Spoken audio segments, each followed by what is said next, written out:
sick and tired of hearing about all of the radicals and the perverts and the liberals and the leftists and the communists coming out of the closet. It's time for God's people to come out of the closet, out of the churches, and change America. We must do it. We've got to raise up an army. I don't want to wait no more.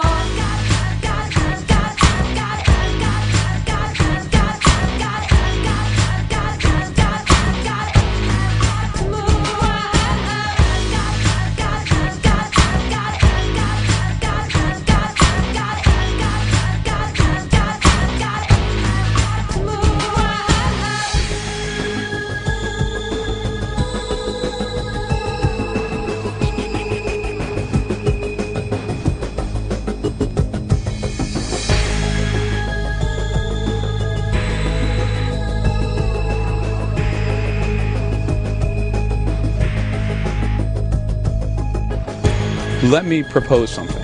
Religion does no harm at all. Discuss. Well, of course, you know, evidence of history and even contemporary events refutes that. Whatever. Even if we set aside, you know, the obvious war, conflict, violence that has always plagued society and has gotten particularly worse under the Judeo-Christian religions, even if we set that aside, we have ordinary, everyday things that are going wrong. The sort of dehumanization and mistreatment of homosexuals, for example, is a prominent example, and it's getting worse in this country, actually. It was getting better for a while, but now there's this backlash, and that's bad. That's bad for humanity. And a religion that encourages that or even allows that is wrong. I agree with capital punishment, and I believe that homosexuality is one of those that could be coupled with murder and other sins. It would be the government that sits upon this land who would be executing the homosexuals. If certain fundamentalist Christians had their way, we would put gay people to death. And you know what? We should do that. We should strap them right to this gurney and lethally inject them. Because God does hate fags. The real question is why moderate Christians don't agree with God. Because when it comes to his rules, God is not a moderate.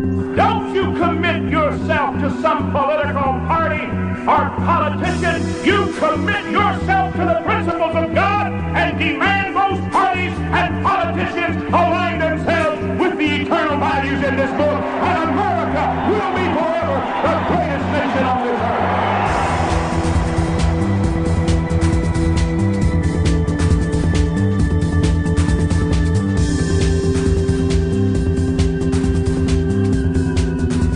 You ever notice what a bad rap the Inquisition gets?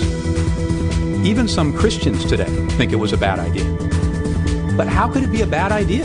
If the Bible is right, aren't the stakes as high as they can be? If a little suffering here on earth saves more souls for all eternity, isn't that a good thing? The Inquisition was not a perversion of Christian doctrine. The Inquisition was an expression of Christian doctrine. It's interesting to me at great political rallies how you have a Protestant to pray and a Catholic to pray, and then you have a Jew to pray. With all due respect for those dear people, my friend, God Almighty does not hear the prayer of a Jew, for how in the world can God hear the prayer of a man who says Jesus Christ is not the true Messiah? You know what? He's right. Imagine if you killed your own child, like God did, and then the people you did it for didn't recognize your sacrifice. Of course you wouldn't hear their prayers. Mel Gibson was right to portray the Jews as evil.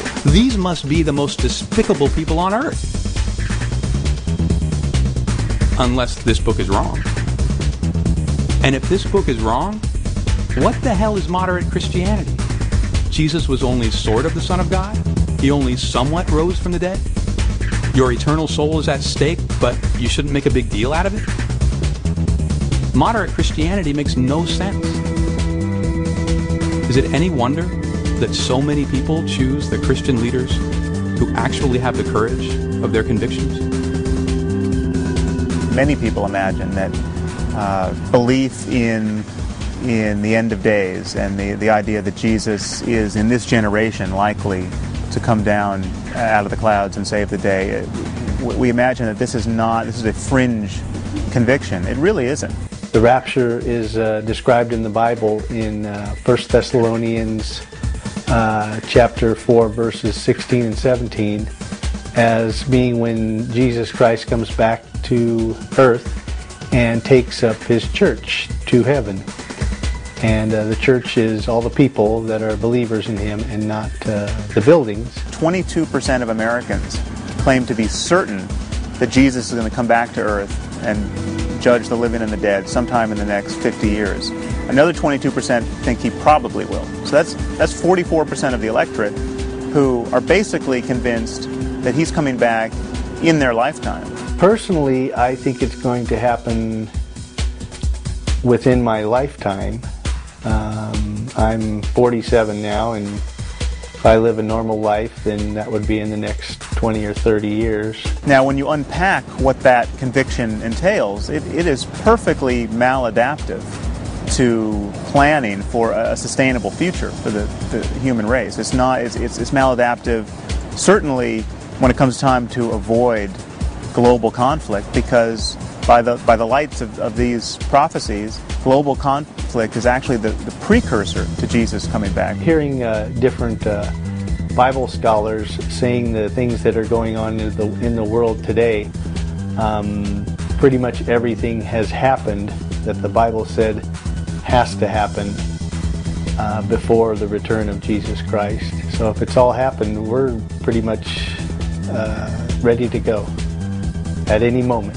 It really is not an exaggeration to say that there is some significant percentage of the American electorate which, if they turned on their television today and saw that a mushroom cloud had replaced Jerusalem, they would see a silver lining in that cloud. About 6 years ago, upon inspiration by God, I believe, I started a website called raptureletters.com. The website is provided for people that have spoken with their relatives and loved ones about the kingdom of heaven and haven't been able to witness to them properly, or they just weren't convinced of anything. So they can go on my website and put a name and an email address, and the people will get sent a letter after the rapture takes place. The letter will hopefully provide some comfort to those people that receive it, and let them know that their loved ones are in heaven now, and that it also gives them a message and allows them to say a prayer to become saved and hopefully get into heaven themselves. Insofar as people like that elect our presidents and congressmen, and insofar as they get elected as presidents and congressmen, that's a terribly dangerous state of affairs. You'll have someone make up a fake quote or misrepresent a document, misrepresent the evidence. Then they'll put it on a website or put it in a book that's published by what people think is a respectable publisher. And then hundreds, thousands of Christians will read this and believe it because they assume, well, this guy wouldn't lie. He wouldn't have made this stuff up. And so they go and repeat it. And so you get the lie repeated many times, mostly by people who aren't lying, who really do think it's true, but they just didn't check. 101 Last Day Prophecies, just some of the things that are supposed to happen. Literal Babylon, formerly called Babel, would reemerge in the land of Shinar. The land of Shinar is known as modern-day Iraq. And Saddam Hussein spent over 20 years rebuilding literal Babylon. As a matter of fact, I heard he had Madonna come in to christen it. Faith really is a conversation stopper. If somebody says, it's my faith that life is sacred and God creates life and man should not meddle in it, and that really stops the conversation. You can't challenge someone further and treat them as though they're drawing their ethics out of the Iliad and the Odyssey, which is really what I think we should be able to do. When the President of the United States says, I plan to appoint common sense judges who know that our rights are derived from God, I think someone in the White House press corps should be able to stand up and say, how is that different from thinking you're going to appoint